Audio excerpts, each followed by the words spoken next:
Super સિક્સમાં હવે વાત કરવાની છે એક ખૂબ જ મહત્વપૂર્ણ મુદ્દા જે જોડાયેલો છે ડાયરેક્ટ તમારા ખિસ્સા સાથે। જો તમે હેલ્થ કે અન્ય કોઈ વીમા પોલિસી ખરીદી રહ્યા છો તો ચોક્કસપણે તપાસો કે કંપનીઓ તમારી પાસેથી વસૂલવામાં આવેલા પ્રીમિયમના બદલામાં કેટલો દાવો પાસ કરી રહી છે।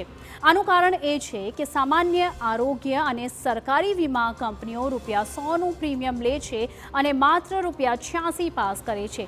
આ અમે નથી કહી રહ્યા, પરંતુ insurance regulatory and development authority of India એટલે કે IRDAIના તાજેતરમાં રિપોર્ટમાં દાવો કરવામાં આવ્યો છે।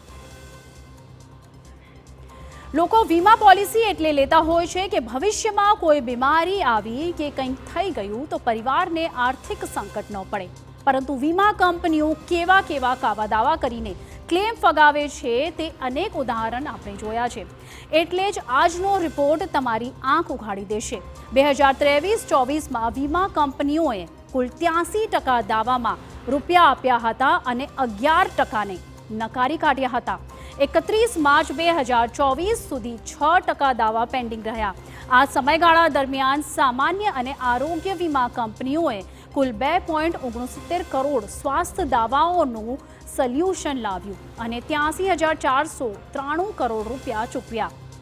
જ્યારે કે વર્ષ 2022-23ની વાત કરીએ તો 21,861 કરોડના ક્લેમ રદ થયા, જ્યારે વર્ષ 2023 અને 24માં 26,000 કરોડના ક્લેમ રદ થયા। એટલે કે આ ક્લેમ ફગાવાનો દર 19%થી વધુ રહ્યો। હવે તમને વીમા કંપનીઓ વિશે બીજું સત્ય બતાવીએ। આ એક મજાક છે જે તમારી સાથે કરવામાં આવે છે। આ રિપોર્ટ અનુસાર વીમા કંપનીઓ જંગી કલેક્શન કરી રહી છે। પોલિસી પછી પોલિસી ઉતારવામાં જે જારી કરવામાં આવી રહી છે, પરંતુ જ્યારે દાવો પાસ કરવાની વાત આવે છે ત્યારે ઘણી વખત પોલિસી ધારકોને પ્રેમથી કહેવામાં આવે છે કે તમારો ક્લેમ પાસ નહીં થાય। ઇન્સ્યોરન્સ રેગ્યુલેટરી ઓથોરિટી ઓફ ઇન્ડિયાના જણાવ્યા અનુસાર 2023-24માં ઇન્સ્યોરન્સ કંપનીઓએ 36,51 લાખ પોલિસી ઇસ્યુ કરી હતી, જેમાં 11,19,000 કરોડ રૂપિયાનું પ્રીમિયમ લેવામાં આવ્યું હતું, પરંતુ દાવા માત્ર 7,66,000 કરોડ રૂપિયાના હતા, જ્યારે 3,53,000 કરોડ રૂપિયાના દાવા એક યા બીજા કારણસર ફગાવી દેવામાં આવ્યા હતા।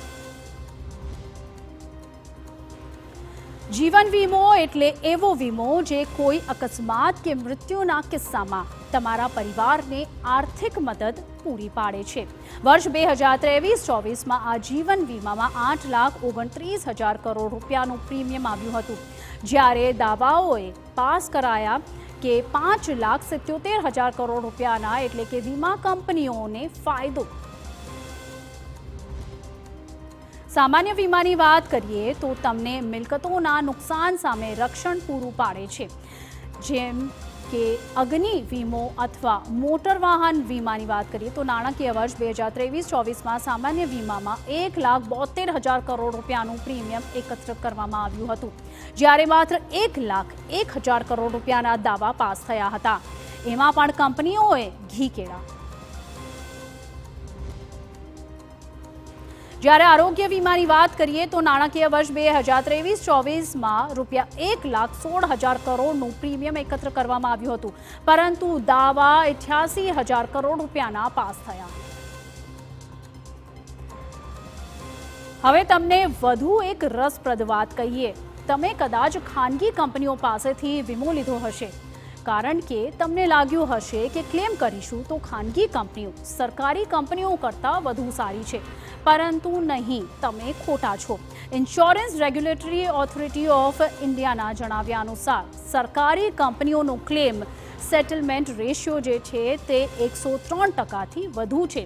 આનો અર્થ એ થયો કે તેઓએ ન લીધેલા પ્રીમિયમ કરતાં વધુ દાવાઓ ચૂકવ્યા, જ્યારે ખાનગી કંપનીઓનો ક્લેમ પાસ થવાનો દર માત્ર 88.71% છે।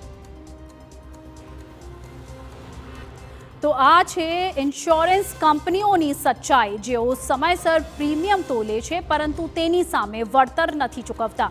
લોકોના રૂપિયા લઈને તેની સામે ક્લેમ પાસ ન કરવાના અનેક કારણો તેમની પાસે હોય છે, તે લોકોને આપી દેવામાં આવે છે અને કંપનીઓ પોતે તગડી કમાણી કરી રહ્યું છે।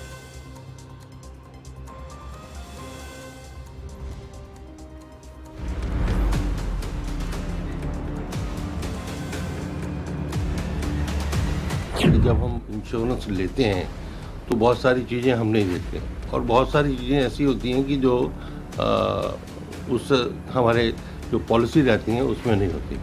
तो हम क्या है इंश्योरेंस ले लेते हैं, लेकिन जब क्लेम का समय आता है तो हम डॉक्यूमेंट्स जो लगाने हैं हमें वो हम कई बार डॉक्यूमेंट्स नहीं लगाते।